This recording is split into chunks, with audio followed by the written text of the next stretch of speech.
Hello students, today we are going to discuss Jude the Obscure by Thomas Hardy.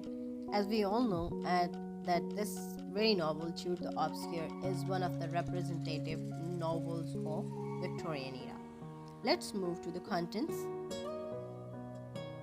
The contents I'm going to cover in today's discussion are introduction of the author, introduction and background of the novel, then the plot summary. I shall try my best to cover the themes, characters, and important quotations and debates in today's discussion, but I think we will only be able to cover the first three things. So let's move to the discussion. First of all, here is the introduction of Thomas Hardy. Who was actually Thomas Hardy?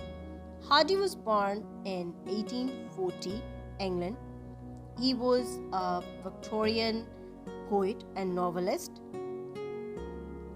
as well as an English poet and novelist of Victorian era. We can also say that. He was the eldest son of his parents. He got the passion of book reading from his mother. He spent most of his time in isolation on the fields of his region. He grew up in a countryside area, and the very thing is depicted in the rustic settings of his novels.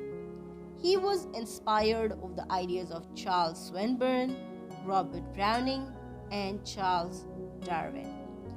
He worked as an architect in the early phase of his career. Let's move to the literary creations of the very writer Thomas Hardy. While switching to a new career of England's writer or of an English writer, he started writing for a magazine, and he used to write short stories. He also wrote short stories for the magazine, and then he started writing novels. Some of his famous novels. Some of his famous novels are Far from the Madding Crowd, and that was published in 1874. The Return of the Native, it was published in 1878. The Mayor of Casterbridge, it was published in 1886. And the heart favorite novel of academia, Tess of the D'Urbervilles, it was published in 1891. Then came the last novel, Jude the Obscure, that was published in 1895. After that, we find a collection of short stories, and it was The Dynastus, a drama of Napoleonic Wars. It was the collection of short stories. Technically speaking, Jude the Obscure was his last novel. It was his last lengthy fictional work. Why it was his last work? Let's discuss that. When we talk about the introduction of this novel, Jude the Obscure, we find that Jude the Obscure was actually Thomas Hardy's last novel. Why it was his last novel? Because it had raised some critical issues that had jolted the minds of the Victorian readers. That's why it is said that the very novel, it challenged the Victorian reader mentally as well as psychologically. The themes it has dealt with include immorality, illegitimacy, obscenity, and living without marriages. But this novel had to face a serious criticism and hot debates. So this harsh criticism actually discouraged Thomas Hardy, and he got upset. So the very aspect of harsh criticism made Hardy to stop writing novels, and after that he started writing poetry and he wrote short stories. Let's come to the plot summary of the novel. Jude Foley was a young boy of 11 years, and he was highly impressed from his teacher, Mr. Plotline. He was raised by his aunt, with whom he worked on her bakery. So, from this aspect, we came to know that he belonged to the working class. He worked so hard and learned many ways of trade to earn money for his studies, because he was a very enthusiastic student and learner,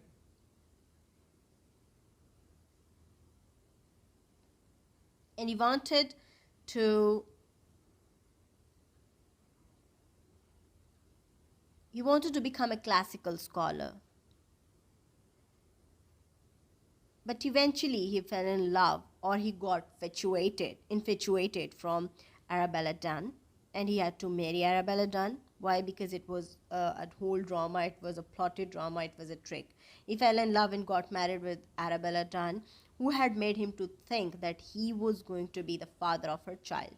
It was actually a trick of Arabella. She cheated on him, and she left him, and she went to Australia with her parents. So, in the whole plot of this novel, Arabella is a very shrewd and cunning character. Uh, she, first of all, trapped Jude, she got married to him, and then she cheated on him, and she went to Australia. After that, the heartbroken Jude, he decided to carry on his dream to become a classical scholar, and he left for Christminster.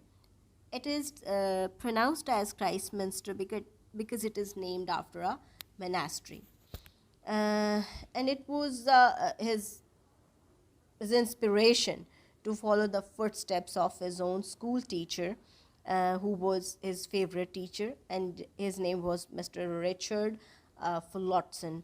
And this very man, Richard Fulotson, he is going to play a very important role in the later phase of the novel, means in the plot of the novel.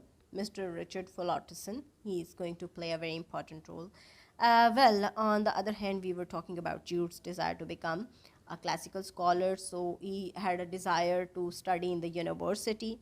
So after his breakup from Arabella, he managed to go to Christminster. He joined that he joined the institution, and he started learning, and after that he worked as a cleric over there as well.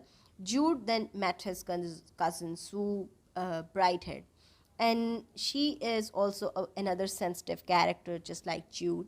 And Jude, he tried his best to not to fall in love with her, but eventually he fell in love with her. He managed her and arranged her work with Mr. Fulotson, and he helped her, in fact, to work with Mr. Fulotson. But he had to feel a heartbreak when he came to know about their marriage. Then, after some time, Sue started realizing that it wasn't a successful marriage, and she wasn't happy with her marriage, and she decided to leave Fulotson, and she came back to live with Jude. Sue and Jude both were divorced, and they had a very horrible experience of marriages. That's why they didn't want to remarry. And they started living in a relationship without marriage. After that, Jude came to know about his son from Arabella at Australia. And Jude earnestly wanted to bring his son back, and he just succeeded in bringing his son back from Arabella. And then he had his own children from Sue, and all of them, they started living, means Jude and Sue, they were living in a living relationship, and along with their children. But when they decided to get back to Christminster, they could not find a house. Why? Because their lifestyle was not up to the standards of the society. They were not married, so they were not fit into the social and class standards of the society of their time. So they had to face the consequences. when they shifted over there, they couldn't find a house, and eventually they started living in lodges. Means Sue, along with children, she started living in lodges, and on the other hand, Jude, he started living in the inn. And the eve, Sue used to go to Jude's room for dinner, and the whole situation was extremely confusing for the children, and they couldn't find this lifestyle as a significant lifestyle. So they had taken a very horrible decision. And What happened after that, Jude and Sue's reputation in the city had made a horrible effect on little Father Time's psychology, and he killed both of his siblings, and then he hanged himself. So after that, Jude and Sue, they realized that it was actually the result of their own mistakes. It was actually the result of their own crimes they were committing, because they were not living according to the social and religious standards, and at least they were not living according to the religiously and socially accepted ways. So they were guilty, and they considered themselves a part of a very cursed clan, and they considered themselves as cursed creatures. So out of the guilt, Sue decided to get back to Fullerton, and Jude decided to remarry Arabella. After that, they just, just met once, and Jude and Sue then declared their love for each other.